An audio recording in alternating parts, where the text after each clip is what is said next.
Hello everybody. Today we're going to talk about how you can finish your necklace. So here's an example of your pendant connected with probably an S-hook unless you have a bail like I have here. If we look, we're using cord unless you want to do something a little funkier. Here's how we close that cord using some wire. And then at the end you're either going to create an S-hook, hook and eye, you're going to do a lobster claw on one side, and then either jump rings or S-hooks on the other side. So that's kind of the direction we're going in. The things we need our piece, we need the cord that we're using, we need extra wire, not too thick. So this is 18 gauge wire. This is as thick as I would go. You can go a lot thinner too. And then I'm gonna do some S-hooks at one end, and I'm using a pre-made lobster claw at the other end. These are just a little bit sturdier than one of the hook and eyes, but you can totally do that too if you want it to be 100% made by you.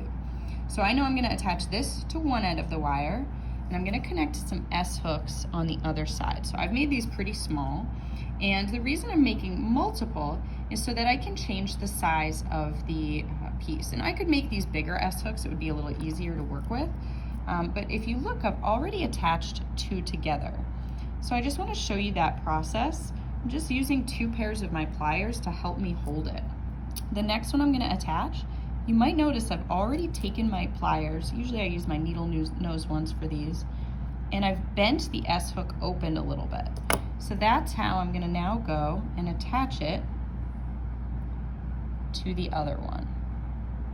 Okay, so now I'll just go back with those needle nose pliers, and I will close it up just to make sure it does not come apart again. So now I have 3 of these ready to go. That's gonna go at one end. So let's start with that end. So I have where it's gonna be attached to. I'm gonna stick my cord right through my S-hook. Okay, and then I'm gonna pull a little bit back. So when you cut your cord, make it longer than you think you need because you are gonna be using a little bit for this extra part. So I'm gonna set this down. Now my goal is to close this using wire. So sometimes people like to take tape to actually attach their cord down so it doesn't really get in the way or attach it together. Okay, so now I'm gonna take my wire. I took about 4 inches here. I think it's easier to have more as a beginner, so 5, 6 inches, whatever you really need. And with one hand, I'm gonna hold my other piece down. I could also use tape on this side. But I'm gonna pull, and if you look, I have about 1 inch on one side. This is gonna be my handle. So you need something to hold on to during this process. So I'm holding it as I wrap the other one across. I know it's really tough to see, so I'll pick it up after I finish this. So handle, I'm trying to hold straight up, and I'm trying to cross the other one. You can see here, if I hold it up, see how I've got a loop? I wanna make that as tight as possible. So I'm gonna pull. Sometimes even using your pliers to pull, you can get a much tighter loop. So I'm gonna go with both pairs of pliers, and I'm gonna pull real tight. All right, looking from the side again, now I've got my first loop. You need a few of these around.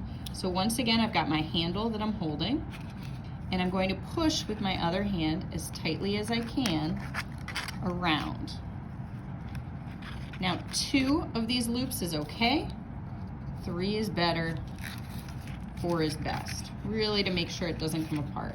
Now I can see mine are a little spread out here. Sometimes people hate that. They want it to look really nice and clean, so you can always use your pliers to put them close together. And you just keep wrapping. Remember I said 18 gauge is the thickest that you want to use. You can also go thinner.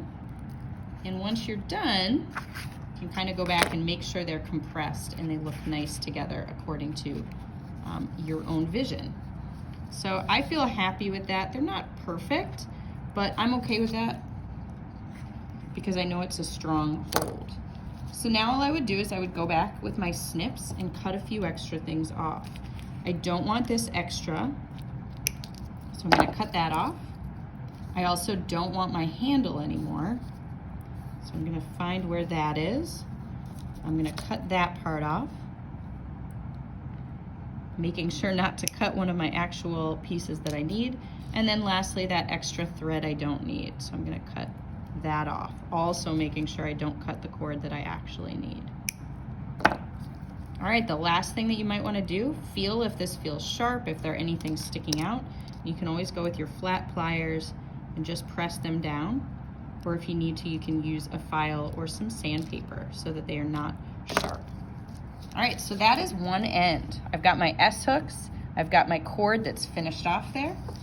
Now I would go and attach my pendant.